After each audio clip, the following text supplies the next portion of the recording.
दोस्तों 4 दिसंबर 2013 के दिन जब एस्ट्रोनॉमर्स ने स्पेस में HD 106906b नाम के एक्सोप्लैनेट की खोज की, तब इसके बारे में जानकर दुनिया भर के वैज्ञानिकों के होश उड़ गए थे, क्योंकि उनके मुताबिक जिस तरह का ये अजीब प्लैनेट है वैसा कोई प्लैनेट यूनिवर्स में एग्जिस्ट ही नहीं कर सकता। और शायद इसी के चलते दुनिया भर के साइंटिफिक कम्युनिटी के बीच कंट्रोवर्सीज क्रिएट हो गई।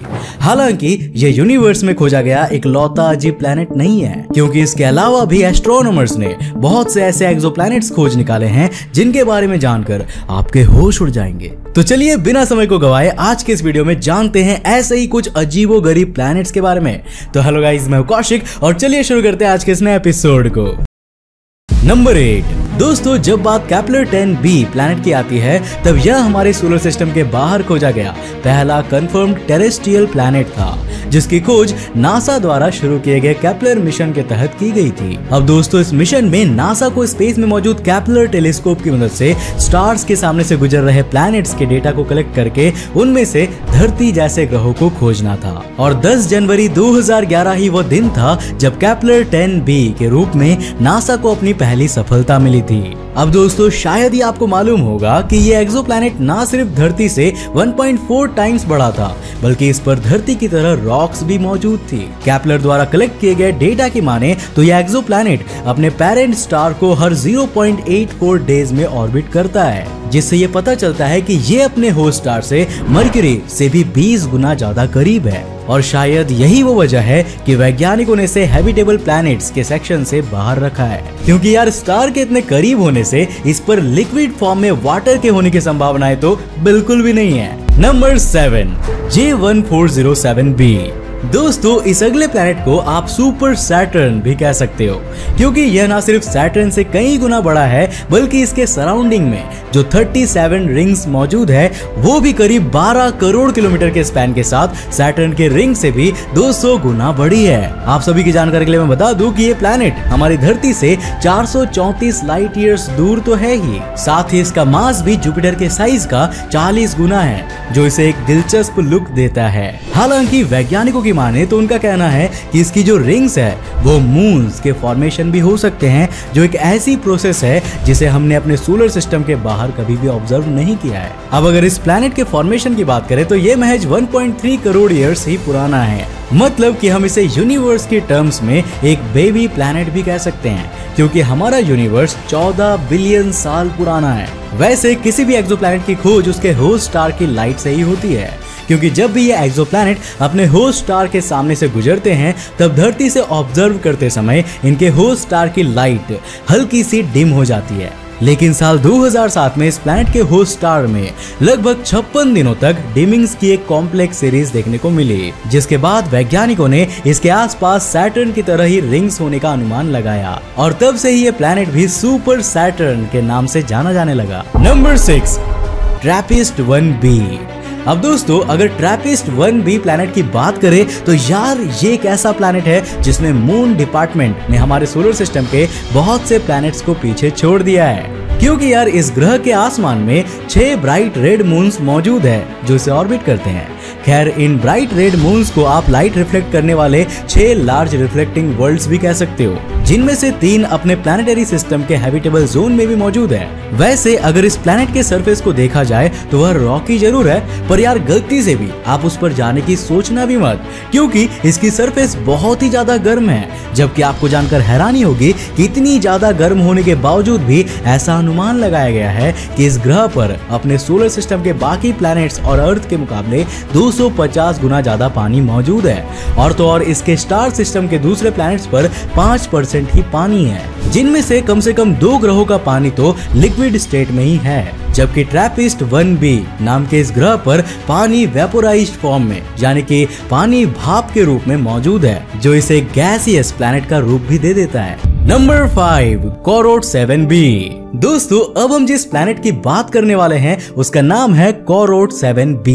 दोस्तों, ये प्लैनेट अपने शॉर्ट ऑर्बिटल पीरियड की वजह से एस्ट्रोनॉमर्स की चर्चा का विषय बना हुआ है, क्योंकि ये अपने होस्ट स्टार का एक चक्कर महज 20 घंटे में ही पूरा कर लेता है। दोस्तों, इस ग्रह की खोज इसके पेरेंट स्टार के अपरेंट मैग्नीट्यूड में हुए पीरियोडिक डिक्रीज से की गई थी, जो कि धरती से देखने पर इसके स्टार के सामने हुए प्लैनेट ट्रांजिट से हुआ था।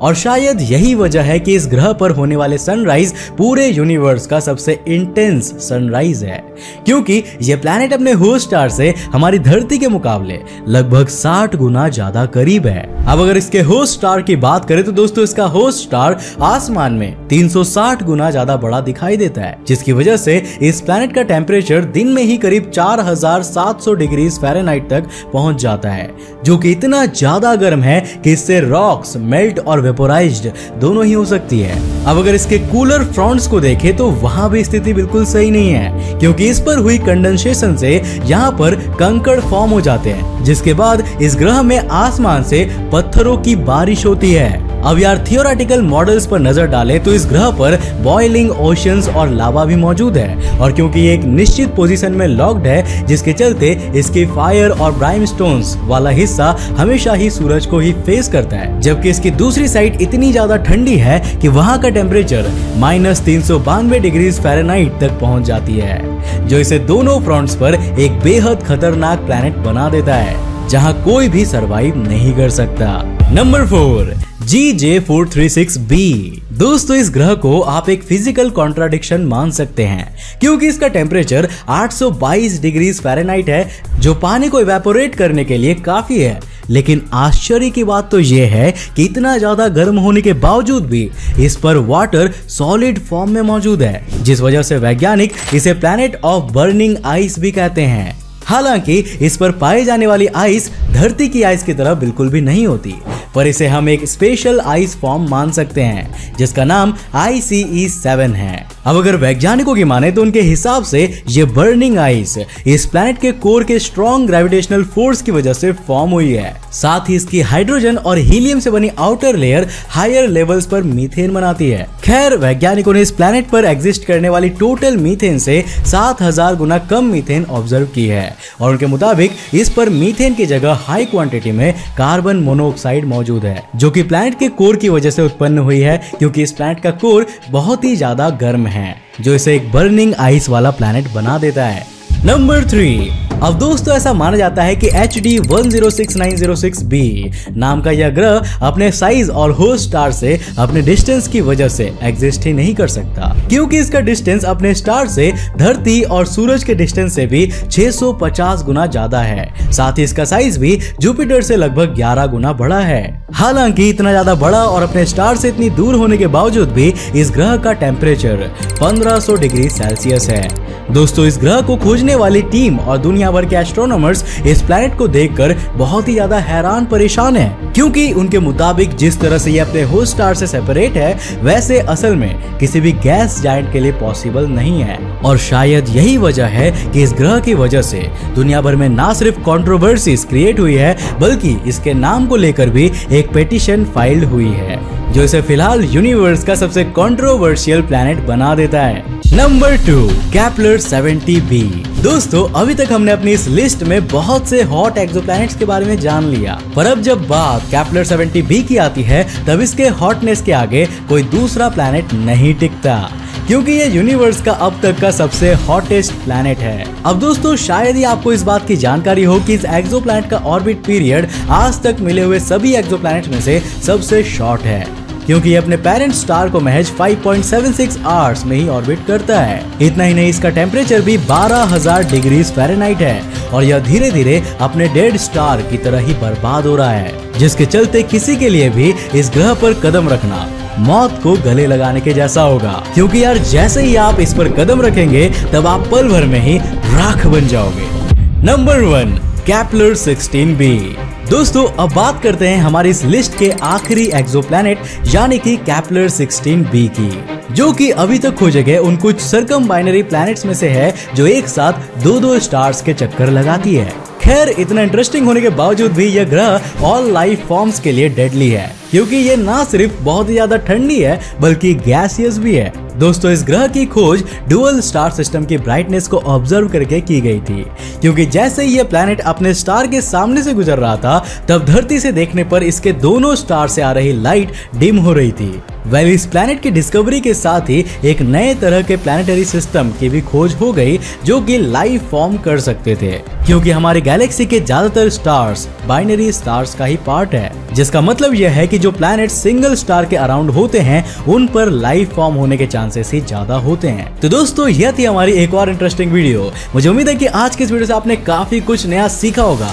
अगर सीखा तो इस वीडियो को लाइक करना और अपने फ्रेंड्स और फैमिली के साथ शेयर करना मत भूलना, और हाँ, कंजूसी नहीं करने का, लाइक करने का। अब दोस्तों वीडियो के एंड में आपके लिए एक सवाल है, मुझे नीचे कमेंट्स में बताओ कि इस ब्रह्मांड का सबसे काला प्लैनेट कौन सा है। अगर आपको जवाब पता है तो नीचे कमेंट में लिखो, और अगर नहीं पता तो यार गूगल से सर्च करके मत लिखना।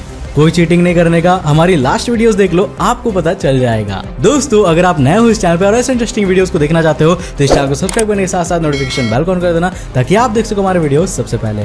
तब तक के लिए बाय, जय हिंद।